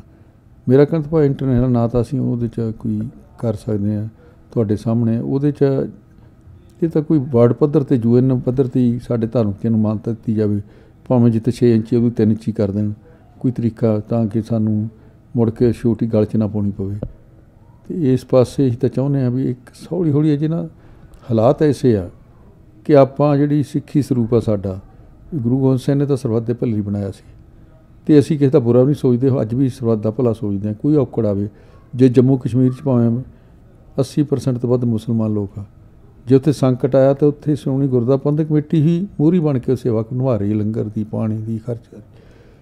ਅਤੇ ਅਸੀਂ ਤਾਂ ਇਹ ਸੇਵਾ ਭਾਵਨਾ ਵਾਲੇ ਗੁਰੂ ਸਾਹਿਬ ਨੇ ਪੈਦਾ ਕੀਤੇ ਸੀਗੇ। ਕਿਉਂਕਿ ਜਿਹੜਾ ਧਾਰਮਿਕ ਚਿੰਨ੍ਹ ਆ ਉਹਦੇ ਬਾਰੇ ਅਸੀਂ ਤੁਹਾਡੇ ਨਾਲ ਵੱਧ ਚਿੰਤਤ ਹਾਂ। ਮਸਲਾ ਤਾਂ ਇਹ ਹੈਗਾ ਵੀ ਇਹਨੂੰ ਵਿਗਾੜਿਆ 1999 ਦੀ ਘਟਨਾ ਨੇ, ਅਮਰੀਕਾ ਦੀ ਨੇ। ਸਾਡੇ ਸਿੱਖੀ ਸਰੂਪ ਜਿਹੜਾ ਗੁਰੂ ਸਾਹਿਬ ਨੇ ਬਹੁਤ ਕੁਰਬਾਨੀਆਂ ਦੇ ਇਤਿਹਾਸ ਵਿੱਚੋਂ ਸਾਨੂੰ ਸਿੱਖੀ ਸਰੂਪ ਲੈ ਕੇ ਦਿੱਤਾ, 5 ਪਿਆਰਿਆਂ ਦੀ ਸਾਜਨਾ ਕੀਤੀ, ਆਪਦਾ ਪਰਿਵਾਰ ਇਸ ਦੀ ਖਾਤਰ ਲਾਤਾ ਗੁਰੂ ਸਾਹਿਬ ਨੇ, ਉਹਦੀ ਦੇਣ ਅਸੀਂ ਦੇ ਨਹੀਂ ਸਕਦੇ। ਔਰ ਉਹਨੇ ਸਰਬੱਤ ਦੇ ਭਲੇ ਲਈ ਸਾਰਾ ਕੁਝ ਕੀਤਾ, ਅਤੇ ਉਸੇ ਸਰਬੱਤ ਦੇ ਭਲੇ ਲਈ ਅੱਜ ਜੰਮੂ ਕਸ਼ਮੀਰ ਜਾ ਕੇ ਦੇਖੋ ਤੁਸੀਂ, ਭਾਵੇਂ ਮੁਸਲਮਾਨ ਆਬਾਦੀ ਆ, ਅਤੇ ਉੱਥੇ ਸਭ ਤੋਂ ਵੱਧ ਸੇਵਾ ਭਾਵਨਾ ਸਾਡਾ ਸਿੱਖੀ ਸਰੂਪੀ ਸ਼੍ਰੋਮਣੀ ਗੁਰਦੁਆਰਾ ਪ੍ਰਬੰਧਕ ਕਮੇਟੀ ਨਿਭਾ ਰਹੀ ਹੈ। ਜਿਹੜਾ ਹਾਲਾਤ 99 ਦੇ ਟਾਵਰ ਢਾਉਣ ਦੇ ਬਣੇ ਅਮਰੀਕਾ ਦੇ, ਉਹਨੂੰ TV 'ਤੇ ਵਾਰ-ਵਾਰ ਦਿਖਾਇਆ ਗਿਆ ਉਹ ਸੱਜਣ ਨੂੰ ਕਿ ਉਹਦਾ ਸਿੱਖੀ ਸਰੂਪ ਸਾਡੇ ਨਾਲ ਮਿਲਦਾ ਜੁਲਦਾ ਸੀ। ਹਾਲਾਂਕਿ ਉਹਨਾਂ ਦੀ ਪੱਗ ਲੰਬੀ ਆ, ਉਹਨਾਂ ਦਾੜਾ ਮੁੱਛਾਂ ਕੱਟੀਆਂ ਹੁੰਦੀਆਂ, ਇਕੱਲੀ ਦਾੜੀ ਦੇਖ ਕੇ ਸਾਡੇ ਨਾਲ ਜੋੜਤਾ, ਸਾਨੂੰ ਵੀ ਉਸੇ ਲਾਦਨ ਸਮਝਣ ਲੱਗ ਗਏ। ਮੈਂ ਤਾਂ ਧੰਨਵਾਦ ਕਰਦਾ ਅਮਰੀਕਾ ਦੀਆਂ ਸਿੱਖ ਸੰਸਥਾਵਾਂ ਦਾ, ਜਿਨ੍ਹਾਂ ਨੇ ਉੱਥੋਂ ਦੀ ਸਰਕਾਰ ਤੱਕ, ਉੱਥੋਂ ਦੇ ਮੀਡੀਏ ਨੇ ਪਹੁੰਚ ਕਰਕੇ ਕਿਹਾ ਨਹੀਂ, ਸਿੱਖੀ ਸਰੂਪ ਵੱਖਰਾ, ਸਾਨੂੰ ਇਹਨਾਂ ਨਾਲ ਨਾ ਜੋੜੋ। ਬਿਲਕੁਲ ਜੀ। ਔਰ ਬਹੁਤ ਮਿਹਨਤ ਕੀਤੀ, ਉਹਦਾ ਸਿੱਟਾ ਏਅਰਪੋਰਟਾਂ 'ਤੇ ਵੀ ਦੱਸਿਆ ਵੀ ਸਾਡੀ ਨਿਸ਼ਾਨੀ ਕੀ ਹੈ ਸਿੱਖੀ ਸਰੂਪ ਦੀ, ਸਰਬੱਤ ਦੇ ਭਲੇ ਦੀ। ਪਰ ਜਿਵੇਂ ਅਸੀਂ ਅੱਜ ਵੀ ਜੇ ਸਾਡੇ ਬੱਚੇ ਪਿੰਡਾਂ 'ਚ ਰਹਿੰਦੇ, ਈਵਨ ਅਸੀਂ ਭਾਵੇਂ ਬਾਹਰ ਵੀ ਅੰਦਰ ਵੀ ਫਿਰਦੇ ਹਾਂ, ਉੱਥੇ ਕੋਈ ਇੰਗਲੈਂਡ ਦਾ ਗੋਰਾ ਜਾ ਵੜੇ ਜਾਂ ਜਰਮਨ ਦਾ ਗੋਰਾ ਜਾ ਵੜੇ, ਤਾਂ ਅਸੀਂ ਦੱਸ ਨਹੀਂ ਸਕਦੇ ਵੀ ਆਹ ਜਰਮਨ ਦਾ ਆਹ ਅਤੇ ਆਹ ਇੰਗਲੈਂਡ ਦਾ, ਸਹੀ, ਕਿਉਂ ਸ਼ਕਲ ਮਿਲਦੀ ਜੁਲਦੀ ਹੁੰਦੀ ਹੈ। ਅਤੇ ਇਸ ਤਰ੍ਹਾਂ ਹੀ ਸਾਨੂੰ ਇਸ ਭੁਲੇਖੇ ਦੇ ਵਿੱਚ ਹੀ ਸਾਡਾ ਨੁਕਸਾਨ ਹੋ ਰਿਹਾ। ਠੀਕ। ਸੋ ਮਤਲਬ ਇਹ ਜਿਹੜੀਆਂ ਚੀਜ਼ਾਂ ਨੇ ਇੱਥੇ ਹੋਰ ਜ਼ਿਆਦਾ ਕੰਮ ਕਰਨ ਦੀ ਲੋੜ ਆ। ਕੁਛ ਕਮਿਊਨੀਕੇਸ਼ਨ ਮਤਲਬ ਜਿਹੜਾ ਕਿ ਪ੍ਰਚਾਰ ਪ੍ਰਸਾਰ ਦੇ ਵਿੱਚ ਕਮੀਆਂ ਆਉਂਦੀਆਂ ਨੇ। ਆਪਾਂ ਜਿਵੇਂ ਸ਼੍ਰੋਮਣੀ ਗੁਰਦੁਆਰਾ ਪ੍ਰਬੰਧਕ ਕਮੇਟੀ ਵਰਗੀਆਂ ਸਿਰਮੌਰ ਸਾਡੀਆਂ ਸੰਗਠਨ ਨੇ ਸਾਡੇ, ਉਹ ਉਹਨਾਂ ਤੱਕ ਸਿੱਧੀ ਪਹੁੰਚ ਬਣਾਉਣਾ ਸੌਖਾ ਨਹੀਂ ਹੈਗਾ, ਜਾਂ ਕਹੀਏ ਕਿ ਉਹਨਾਂ ਵੱਲੋਂ ਜਿਹੜੇ ਕਮਿਊਨੀਕੇਸ਼ਨ ਨੇ ਸਾਡੇ ਤੱਕ ਸਿੱਧੇ ਤਰੀਕੇ ਪਹੁੰਚਣੇ ਔਖੇ ਨੇ। ਸੋ ਉਹਦੇ ਵਾਸਤੇ ਥੋੜ੍ਹਾ ਜਿਹਾ ਹੋਰ ਜ਼ੋਰ ਲਾਉਣ ਦੀ ਲੋੜ ਆ, ਉਹਦੇ ਵਾਸਤੇ ਕੁਛ ਨਵੀਂ ਚੀਜ਼ ਹੋ ਰਹੀ ਹੋਵੇ। ਦੇਖੋ, ਜਿਸ ਤਰ੍ਹਾਂ ਸ਼੍ਰੋਮਣੀ ਗੁਰਦੁਆਰਾ ਪ੍ਰਬੰਧਕ ਕਮੇਟੀ ਆ, ਉਹਦੇ ਆਪਦੇ ਜਿੰਨੇ ਸਾਧਨ ਆ, ਇਸ ਗੱਲ ਦੀ ਤੁਹਾਨੂੰ ਮੈਂ ਵਧਾਈ ਦਿੰਦਾ ਕਿ ਜਿਹੜੀ ਅਸੀਂ ਸੁਬਾਹ ਅਰਦਾਸ ਕਰਦੇ ਹਾਂ, ਸ਼ਾਮ ਨੂੰ ਅਰਦਾਸ ਕਰਦੇ ਹਾਂ ਵੀ ਸਾਨੂੰ ਦਰਸ਼ਨ ਇਸ਼ਨਾਨ ਹੋਣ ਦਰਬਾਰ ਸਾਹਿਬ ਦੇ ਅੰਮ੍ਰਿਤਸਰ ਦੇ, ਹਰ ਰੋਜ਼ ਅਸੀਂ ਅਰਦਾਸ 'ਚ ਮੰਗ ਕਰਦੇ ਹਾਂ। ਉਹ ਗੁਰੂ ਕਿਰਪਾ ਕਰਿਆ ਅਤੇ ਇਸ ਵੇਲੇ ਹਿੰਦੁਸਤਾਨ ਦੇ ਵਿੱਚ ਸਭ ਤੋਂ ਵੱਧ ਜੇ ਯਾਤਰੂ ਆਉਂਦੇ ਆ ਤਾਂ ਉਹ ਦਰਬਾਰ ਸਾਹਿਬ ਆਉਂਦੇ ਆ। 1.25 ਲੱਖ ਦੀ ਐਵਰੇਜ ਆ ਰੋਜ਼ ਦੀ। ਔਰ ਦੀਵਾਲੀ ਦੇ ਹੋਰਾਂ ਜਿਹੜੇ ਇਤਿਹਾਸ ਦਿਨ ਹੁੰਦੇ ਆ ਉਹ 7-8 ਲੱਖ ਵੀ ਹੁੰਦਾ। ਹਿੰਦੁਸਤਾਨ 'ਚ ਬਹੁਤ ਸਤਿਕਾਰਯੋਗ ਵੱਡੇ ਵੱਡੇ ਮੰਦਰ ਆ, ਵੱਡੀ ਵੱਡੀਆਂ ਮਸਜਿਦਾਂ, ਇੰਨੀ ਐਵਰੇਜ ਕਿਤੇ ਵੀ ਹੈ ਨਹੀਂ। ਰਿਕਾਰਡ ਹੁਣ ਤੱਕ ਕੰਪਿਊਟਰ ਹੋ ਜਾਏਗਾ ਸਾਰਾ, ਹੁਣ ਪੜ੍ਹਦੇ ਨਾ ਤਾਂ ਇਹ ਨਹੀਂ। ਇਸ ਲਈ ਇਹ ਗੁਰੂ ਦੀ ਮਿਹਰ ਆ ਕਿ ਕਿਉਂ ਸਰਬੱਤ ਦੇ ਭਲੇ ਲਈ ਆ, ਸਭ ਦਾ ਸਾਂਝਾ, ਸਭ ਦੇ ਧਰਮਾਂ ਦਾ ਸਤਿਕਾਰ ਕੀਤਾ ਜਾਂਦਾ। ਦਰਬਾਰ ਸਾਹਿਬ ਪੰਗਤ 'ਚ ਬਹਿ ਕੇ ਸਭ ਨੂੰ ਲੰਗਰ ਛਕਾਇਆ ਜਾਂਦਾ, ਉਹਦੀ ਬੜੀ ਮਹਾਨਤਾ। ਅਤੇ ਇਸ ਲਈ ਅੱਜ ਸਾਨੂੰ ਲੋੜ ਆ, ਜਿਹੜੇ ਸਾਡੇ ਇੱਥੇ ਥਾਂ ਥਾਂ 'ਤੇ ਇਤਿਹਾਸਕ ਗੁਰਦੁਆਰੇ ਗੁਰੂ ਸਾਹਿਬ ਦੀ ਕਿਰਪਾ ਨਾਲ ਬਣਿਆ। ਤੁਸੀਂ ਨਿਸ਼ਾਨ ਸਾਹਿਬ ਝੂਲ ਰਹੇ 7 ਸਮੁੰਦਰੋਂ ਪਾਰ, ਉਹਦਾ ਇੱਕੋ ਸਾਡਾ ਨਿਸ਼ਾਨਾ ਹੋਣਾ ਚਾਹੀਦਾ ਕਿ ਅਸੀਂ ਆਪਦੀ ਸਰਬੱਤ ਦੇ ਭਲੇ ਦੀ ਜੋ ਗੁਰੂ ਸਾਹਿਬ ਨੇ ਸਾਨੂੰ ਦੇਣ ਦਿੱਤੀ ਹੈ, ਗੁਰੂ ਨਾਨਕ ਦੇਵ ਨੇ ਸੰਗਤ ਦਿੱਤੀ ਸੀ ਕਿ ਮੇਰੀ ਸੰਗਤ 'ਚ ਕੋਈ ਜਾਤ ਪਾਤ ਨਹੀਂ, ਕੋਈ ਊਚ ਨੀਚ ਨਹੀਂ, ਉਹਦਾ ਸਾਨੂੰ ਜਿਹੜੀ ਸੇਧ ਆ ਗੁਰੂ ਸਾਹਿਬ ਤੋਂ ਅਸੀਂ ਲਈ ਹੋਈ, ਗੁਰੂ ਨਾਨਕ ਦੇਵ ਜੀ ਤੋਂ, ਉਹਦਾ ਜਿੰਨਾ ਅਸੀਂ ਪ੍ਰਚਾਰ ਕਰ ਲਈਏ ਉਹਨਾਂ ਥੋੜ੍ਹਾ। ਫਿਰ ਹੀ ਸਾਨੂੰ ਗੁਰੂ ਸਾਹਿਬ ਦੀਆਂ ਵਡਿਆਈਆਂ ਮਿਲ ਸਕਦੀਆਂ। ਸਾਨੂੰ ਦੱਸਣ ਦੀ ਲੋੜ ਹੈ ਇਹਨਾਂ ਦੇਸ਼ਾਂ ਦੀ ਵੀ ਸਾਡਾ ਗੁਰੂ ਨਾਨਕ ਦੇਵ ਦੀ ਜਿਹੜੇ ਦੇਣ ਆ, ਜਿਹੜਾ ਸਾਡਾ ਸਿੱਖ ਧਰਮ ਆ ਉਹ ਕਿਵੇਂ ਸਾਜਿਆ। ਉਹ ਗੁਰੂ ਨਾਨਕ ਦੇਵ ਤੋਂ ਲੈ ਕੇ 10ਵੇਂ ਪਾਤਸ਼ਾਹ ਤੱਕ 1600 99 ਤੱਕ 1469 ਤੋਂ ਲੈ ਕੇ 230 ਸਾਲ ਸਾਡੇ 10 ਗੁਰੂਆਂ ਨੇ ਲੋਕਾਂ ਨੂੰ ਸੇਧ ਦਿੱਤੀ ਕਿ ਜਾਤ ਪਾਤ ਖਤਮ ਕਰੋ। ਅੱਜ ਦੀ ਡੈਮੋਕ੍ਰੇਸੀ ਜਾਤ ਪਾਤ ਪੈਦਾ ਕਰ ਰਹੀ ਹੈ। ਦੁੱਖ ਆਉਂਦਾ ਮੈਨੂੰ, ਚਾਹੇ ਕਿਸੇ ਦੇਸ਼ 'ਚ ਵੀ ਆ, ਜਦੋਂ ਨੁਮਾਇੰਦੇ ਨੂੰ ਖੜਾ ਕਰਦੇ ਆ ਉਹ ਦੇਖਿਆ ਜਾਂਦਾ ਵੀ ਇਹ ਬਰਾਦਰੀ ਦੇ ਜਾਂ ਇਹ ਧਰਮ ਦੇ ਕਿੰਨੇ ਬੰਦੇ ਆ ਇਸ ਇਲਾਕੇ 'ਚ, ਇਹਨੂੰ ਟਿਕਟ ਦੇਈਏ, ਚਾਹੇ MLA ਦਾ ਚਾਹੇ ਪਾਰਲੀਮੈਂਟ ਦਾ। ਇਹ ਗੱਲਾਂ ਤਾਂ ਖਤਮ ਕੀਤੀਆਂ ਸੀ ਗੁਰੂ ਸਾਹਿਬ ਨੇ, ਊਚ ਨੀਚ ਜਾਤ ਪਾਤ, ਅਸੀਂ ਉਸ ਪਾਸੇ ਫਿਰ ਤੁਰ ਪਏ। ਇਹ ਸਾਨੂੰ ਆਪ ਦਾ ਸੇਧ ਦੇਣ ਦੀ ਲੋੜ ਆ ਵੀ ਸਾਡਾ ਤਾਂ ਸਾਰਾ ਇੰਨਾ ਸਰਬੱਤ ਦੇ ਭਲੇ ਗੁਰੂ ਸਾਹਿਬ ਨੇ ਸਾਜੀ ਕੌਮ ਅਤੇ ਸਾਡਾ ਸਿੱਖੀ ਸਰੂਪ ਆ ਜਿਹੜਾ, ਉਹ ਸਾਨੂੰ ਉਹਨਾਂ ਨਾਲ ਨਾ ਜੋੜੋ ਜਿੰਨਾ ਇੱਟਾ ਵੱਟਾ ਹੈ। ਸਾਨੂੰ ਹੋਰ ਲੋੜ ਵੀ ਹੈ, ਸਹੀ ਗੱਲ ਹੈ ਜੀ ਤੁਹਾਡੀ, ਔਰ ਸਾਨੂੰ ਸਮੇਂ ਦੇ ਨਾਲ ਬਦਲਣ ਦੀ ਵੀ ਬਹੁਤ ਲੋੜ ਆ, ਕਿਉਂਕਿ ਹੁਣ ਦੇ ਜਿਹੜੇ ਨੌਜਵਾਨ ਨੇ, ਅਗਲੀਆਂ ਪੀੜ੍ਹੀਆਂ ਆ ਰਹੀਆਂ ਨੇ, ਉਹਨਾਂ ਨੂੰ ਕਿਸੇ ਹੋਰ ਤਰੀਕੇ ਭਰਮਾਉਣਾ ਪੈਣਾ ਵਾ, ਕਿਸੇ ਹੋਰ ਤਰੀਕੇ ਇਹ ਸੰਦੇਸ਼ ਜਿਹੜੇ ਨੇ ਉਹਨਾਂ ਤੱਕ ਪਹੁੰਚਾਉਣੇ ਪੈਣੇ ਨੇ, ਕਿਉਂਕਿ ਬਹੁਤ ਸਾਰੀ ਜਿਹੜੀ ਸਾਡੀ ਸੰਗਤ ਆ ਉਹ ਬਾਹਰਲੇ ਦੇਸ਼ਾਂ ਵਿੱਚ ਵਸੀ ਹੋਈ ਆ। ਉਹਨਾਂ ਦੇ ਜਵਾਕ ਜਿਹੜੇ ਨੇ ਅੱਡ ਅੱਡ ਭਾਸ਼ਾਵਾਂ ਸਿੱਖ ਰਹੇ ਨੇ, ਔਰ ਉਹਨਾਂ ਤੱਕ ਕਿਵੇਂ ਪਹੁੰਚ ਕੀਤੀ ਜਾ ਸਕਦੀ ਹੈ, ਸਿੱਖੀ ਦਾ ਪ੍ਰਚਾਰ ਕਿਵੇਂ ਕੀਤਾ ਜਾ ਸਕਦਾ, ਇਸ ਦੇ ਉੱਤੇ ਵੀ ਸਾਨੂੰ ਥੋੜ੍ਹਾ ਜਿਹਾ ਹੋਰ ਜ਼ੋਰ ਦੇਣ ਦੀ ਲੋੜ ਆ। ਇਹ ਤੁਸੀਂ ਬੜੀ ਸੋਹਣੀ ਗੱਲ ਕੀਤੀ ਆ। ਵੇਖੋ ਅੱਜ ਲੋੜ ਕੀ ਆ, ਜੇ ਅਸੀਂ ਗੁਰੂ ਘਰ ਬਣਾਉਂਦੇ ਹਾਂ ਅਤੇ ਬੜਾ ਸਤਿਕਾਰ ਦੇ ਨਾਲ ਅਸੀਂ ਬੜੀ ਵੱਡੀ ਸੇਵਾ ਕਰਦੇ ਹਾਂ, ਉੱਥੇ ਬੜਾ ਖਰਚ ਵੀ ਕਰਦੇ ਹਾਂ, ਗੁਰੂ ਸਾਹਿਬ ਦੀ ਸੋਹਣੀ ਬਿਲਡਿੰਗ ਬਣਾਉਂਦੇ ਹਾਂ, ਔਰ ਚਾਹੀਦੀ ਆ ਜੇ ਸਾਡਾ ਆਪਦਾ ਘਰ ਆ ਅਤੇ ਗੁਰੂ ਦਾ ਘਰ ਉਦੋਂ ਸੋਹਣਾ ਹੋਣਾ ਚਾਹੀਦਾ। ਬਿਲਕੁਲ। ਪਰ ਉਹਦੇ ਨਾਲ ਹੀ ਗੁਰੂ ਘਰ ਦੇ ਨਾਲ ਇੱਕ ਸਕੂਲ ਵੀ ਹੋਣਾ ਚਾਹੀਦਾ। ਜੇ ਅਸੀਂ ਵਧੀਆ ਸਕੂਲ ਬਣਾਈਏ ਅਤੇ ਉੱਥੇ ਸਾਡੇ ਬੱਚੇ ਪੰਜਾਬੀ ਮੀਡੀਅਮ 'ਚ ਪੜ੍ਹਨ, ਪੰਜਾਬੀ ਸਬਜੈਕਟ ਪੜ੍ਹਨ, ਬਾਕੀ ਇੰਗਲਿਸ਼ ਮੀਡੀਅਮ ਹੋਵੇ ਭਾਵੇਂ, ਅਤੇ ਪੂਰਾ ਧਿਆਨ ਦਿੱਤਾ ਜਾਵੇ ਇੱਧਰ, ਉੱਥੇ ਹੋਰ ਧਰਮਾਂ ਦੇ ਬੱਚੇ ਵੀ ਲੈ ਕੇ ਸਕੂਲ 'ਚ ਲਾਈਏ ਅਤੇ ਉਹਨੂੰ ਪਤਾ ਲੱਗੇ ਇਹਨਾਂ ਦਾ ਧਰਮ ਕੀ ਆ, ਅਤੇ ਨੋ ਪਰਾਉਠ ਨੋ ਲਾਸ 'ਤੇ ਸਕੂਲ 'ਚ ਲਾਈਏ ਅਸੀਂ, ਅਤੇ ਮੈਂ ਦਾਅਵੇ ਨਾਲ ਕਹਿੰਦਾ ਸਿੱਖੀ ਵਧੇਗੀ ਔਰ ਸਾਡੇ ਧਰਮ ਦਾ ਪ੍ਰਚਾਰ ਹੋਏਗਾ। ਮੈਂ ਇਹੀ ਬੇਨਤੀ ਜੋ ਐਜੂਕੇਸ਼ਨ ਮਿਨਿਸਟਰ ਸੀ, ਮੈਂ ਸਾਰੇ ਸੰਤਾਂ ਮਹਾਂਪੁਰਸ਼ਾਂ ਕੋਲ ਜਾਂਦਾ ਰਿਹਾ, ਮਿਹਨਤ ਵਾਲੀ ਗੱਲ ਆ, ਗੁਰੂ ਘਰਾਂ ਨੂੰ ਬਣਾਓ, ਬੜੇ ਲੋੜ ਆ ਸਾਨੂੰ, ਗੁਰੂ ਘਰ ਸੋਹਣਾ ਹੋਣਾ ਚਾਹੀਦਾ, ਪਰ ਨਾਲ ਸਕੂਲ ਵੀ ਹੋਣਾ ਚਾਹੀਦਾ। ਜਿਨ੍ਹਾਂ ਨੇ ਅਸਲ ਉੱਥੇ ਗੁਰੂ ਘਰ 'ਚ ਸੇਵਾ ਕਰਨੀ ਹੈ ਉਹ ਵੀ ਆਪਾਂ ਪੈਦਾ ਕਰੀਏ। ਸਹੀ। ਸੋ ਮਤਲਬ ਜਿਹੜੀਆਂ ਇਮਾਰਤਾਂ ਨੇ ਉਹ ਜ਼ਰੂਰ ਸੋਹਣੀਆਂ ਹੋਣੀਆਂ ਚਾਹੀਦੀਆਂ ਨੇ, ਪਰ ਇਮਾਰਤਾਂ ਦੇ ਅੰਦਰ ਜਿਹੜੇ ਸੰਦੇਸ਼ ਦਿੱਤੇ ਜਾਣੇ ਚਾਹੀਦੇ ਨੇ ਉਹ ਹੋਰ ਜ਼ਿਆਦਾ ਸੌਖੇ ਤਰੀਕੇ ਨਾਲ ਸਾਡੀ ਅਗਲੀ ਪੀੜ੍ਹੀ ਤੱਕ ਪਹੁੰਚਣੇ ਚਾਹੀਦੇ ਨੇ। ਅਤੇ ਬਹੁਤ ਬਹੁਤ ਵਧੀਆ ਲੱਗਿਆ ਜੀ, ਅਤੇ ਹਾਲੇ ਬਹੁਤ ਸਾਰੀਆਂ ਗੱਲਾਂ ਨੇ ਜਿਹੜੀਆਂ ਤੁਹਾਡੇ ਨਾਲ ਕਰਨੀਆਂ ਨੇ, ਪਰ ਸਮੇਂ ਦੀ ਘਾਟ ਕਰਕੇ ਨਹੀਂ ਹੋ ਸਕਦੀਆਂ ਹਾਲੇ। ਅਤੇ ਜਾਣ ਵੇਲੇ ਕੀ ਹੋਰ ਸੰਦੇਸ਼ ਦੇਣਾ ਚਾਹੋਗੇ ਸਾਡੇ ਸਾਰੇ ਦਰਸ਼ਕਾਂ ਨੂੰ? ਮੈਂ ਚੱਕ ਦੇ ਚੈਨਲ ਵੱਲੋਂ ਇਹੀ ਸਾਰੇ ਦਰਸ਼ਕਾਂ ਨੂੰ ਬੇਨਤੀ ਕਰਨੀ ਚਾਹੁੰਦਾ ਕਿ ਆਪਾਂ ਪਿਆਰ ਨਾਲ ਰਹੀਏ, ਇੱਕ ਦੂਜੇ ਨੂੰ ਨੀਵਾਂ ਨਾ ਦਿਖਾਈਏ, ਔਰ ਹਰ ਇੱਕ ਦਾ ਸਤਿਕਾਰ ਕਰੀਏ। ਜਿੰਨੇ ਕੁ ਅਸੀਂ ਬਹਾਦਰ ਹਾਂ ਉਹਨਾਂ 'ਚ ਮੈਂ ਇਹ ਕਹਿਣ ਤੋਂ ਗੁਰੇਜ਼ ਨਹੀਂ ਕਰਦਾ, ਅਸੀਂ ਕਿਸੇ ਨੂੰ ਵਾਧੇ ਨੂੰ ਆਪਦੇ ਭਰਾ ਨੂੰ ਦੇਖ ਕੇ ਜਰਦੇ ਵੀ ਨਹੀਂ। ਸਾਡੇ ਸਮਾਜ 'ਚ ਇਹ ਬੜੀ ਗੱਲ ਬਣ ਚੁੱਕੀ ਆ। ਪਰ ਨਾ, ਗੁਰੂ ਸਾਹਿਬ ਨੇ ਤਾਂ ਕਿਹਾ ਜਿਹੜਾ ਵੱਧਦਾ ਉਹਦਾ ਹੋਰ ਸਤਿਕਾਰ ਕਰੋ। ਅਤੇ ਇਹ ਵੀ ਸੋਚੋ ਤੁਸੀਂ ਜਿਹੜੇ ਤੁਸੀਂ ਇੱਥੇ ਬੈਠੇ ਆ ਕੈਨੇਡਾ 'ਚ ਆਏ, ਗੁਰੂ ਨਾਨਕ ਦੇਵ ਜੀ ਦੀ ਉਹ ਬਚਨ ਮੁਤਾਬਕ ਆਏ ਹੋ ਤੁਸੀਂ। ਜਦੋਂ ਇੱਕ ਨਗਰ 'ਚ ਗਏ ਗੁਰੂ ਨਾਨਕ ਦੇਵ ਜੀ, ਤਾਂ ਗੁਰੂ ਨਾਨਕ ਦੇਵ ਜੀ ਦੇ ਵਿਚਾਰ ਨਾ ਸੁਣੇ, ਮੁੜ ਕੇ ਉਦੋਂ ਅਗਲੇ ਨਗਰ ਗਏ, ਗੁਰੂ ਸਾਹਿਬ ਦੇ ਬੜੇ ਵਿਚਾਰ ਸੁਣੇ, ਗੁਰੂ ਨਾਨਕ ਦੇਵ ਦੇ ਲੋਕਾਂ ਨੇ ਬੜਾ ਧਿਆਨ ਦਿੱਤਾ। ਅਤੇ ਜਿਨ੍ਹਾਂ ਨੇ ਵਿਚਾਰ ਨਹੀਂ ਸੁਣੇ ਸਨ ਉਹਨਾਂ ਨੂੰ ਗੁਰੂ ਨਾਨਕ ਦੇਵ ਨੇ ਕਿਹਾ ਭਾਈ ਤੁਸੀਂ ਇੱਥੇ ਜੋਗੀ ਰਹੋ, ਵਸਦੇ ਰਹੋ, ਨਹੀਂ ਇੱਥੇ ਜੋਗੀ ਰਹੋ। ਅਤੇ ਜਿਹੜੇ ਅਗਲੇ ਪਿੰਡ ਬੜੇ ਵਿਚਾਰ ਦਿੱਤੇ, ਪਿਆਰ ਦਿੱਤਾ, ਉਹਨਾਂ ਨੇ ਕਿਹਾ ਤੁਸੀਂ ਉੱਠ ਕੇ ਬਸੋ। ਅਤੇ ਮਰਦਾਨੇ ਨੇ ਕਿਹਾ ਗੁਰੂ ਸਾਹਿਬ ਇਹਨਾਂ ਨੇ ਇੰਨੀ ਸੇਵਾ ਕੀਤੀ, ਪਿਆਰ ਦਿੱਤਾ, ਇਹਨੂੰ ਕਿਹਾ ਉੱਠ ਕੇ ਬਸੋ। ਅਤੇ ਉਹਨਾਂ ਨੂੰ ਕਹਿਤਾ ਉੱਥੇ ਜੋਗੀ ਰਹੋ। ਉਹ ਕਹਿੰਦੇ ਇਸ ਲਈ ਕਿਹਾ ਵੀ ਜੇ ਉੱਠ ਕੇ ਬਸਣਗੇ ਆਪਦੇ ਵਰਗੇ ਹੋਰ ਪੈਦਾ ਕਰਨਗੇ, ਜੇ ਉਹ ਉੱਥੇ ਜੋਗੀ ਰਹਿਣਗੇ ਤਾਂ ਉੱਥੇ ਜੋਗੀ ਰਹਿਣੇ ਚਾਹੀਦੇ ਆ, ਉਹ ਉਨੀ ਕੀ ਗਿਣਤੀ ਰਹਿਣੀ ਚਾਹੀਦੀ ਆ। ਇਸ ਲਈ ਤੁਸੀਂ ਐਡੀ ਦੂਰ 7 ਸਮੁੰਦਰੋਂ ਪਾਰ ਆਏ ਆ ਸਾਰੇ ਦੇਸ਼ਾਂ 'ਚ, ਇਹ ਗੁਰੂ ਨਾਨਕ ਦੇ ਉਸ ਬਚਨ ਅਨੁਸਾਰ ਆਏ ਆ, ਅਤੇ ਉਹਦੇ ਮੁਤਾਬਕ ਹੀ ਤੁਹਾਨੂੰ ਉਸ ਬਾਣੀ 'ਤੇ ਅਮਲ ਕਰਕੇ ਇੱਕ ਦੂਜੇ ਦਾ ਪਿਆਰ ਅਤੇ ਸਤਿਕਾਰ ਕਾਇਮ ਰੱਖਣਾ ਚਾਹੀਦਾ। ਆਪਸ ਵਿੱਚ ਪਹਿਲਾਂ ਇੱਥੇ ਰੱਖੋ, ਫਿਰ ਜਦੋਂ ਤੁਸੀਂ ਆਪਸ ਵਿੱਚ ਇੱਥੇ ਰੱਖੋਗੇ ਫਿਰ ਅਸੀਂ ਹੋਰ ਲੋਕ ਵੀ ਤੁਹਾਡਾ ਸਤਿਕਾਰ ਕਰਨਗੇ। ਸਹੀ। ਸੋ ਜੀ ਬਹੁਤ ਵਧੀਆ ਗੱਲ ਕੀਤੀ ਹੈ ਕਿ ਉੱਠ ਕੇ ਬਸੋ।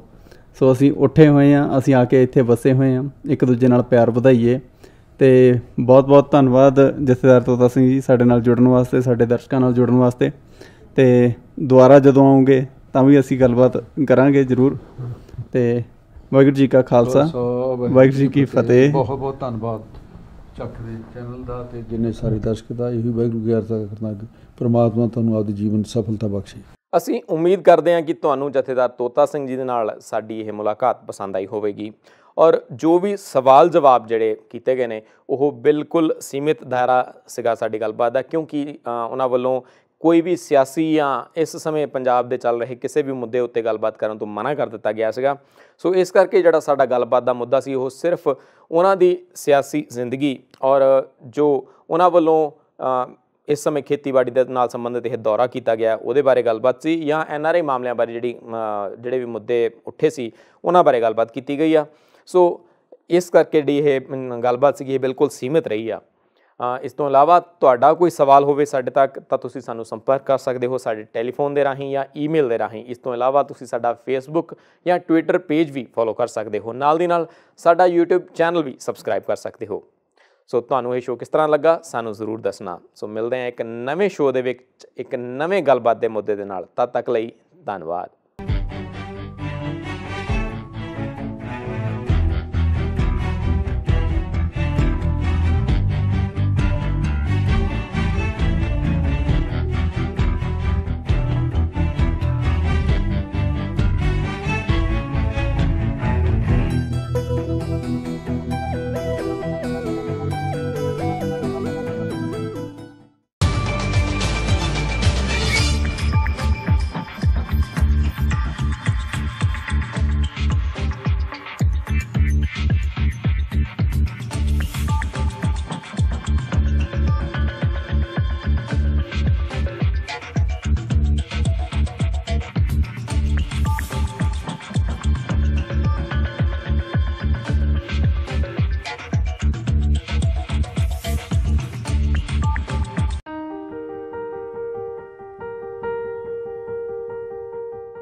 ਬੈਸਟ ਬਾਏ ਫਰਨੀਚਰ ਤੇ ਅਸੀਂ ਕੁਝ ਅਨੋਖਾ ਸੋਚਦੇ ਹਾਂ ਤੇ ਵੱਖਰਾ ਬਣਾਉਂਦੇ ਹਾਂ।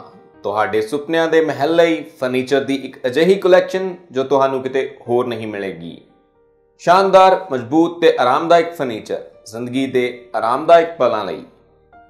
Best buy furniture, the perfect homemaker. Finance available for 6 months with 0% interest. Call 403-250-6661 403-250-6661।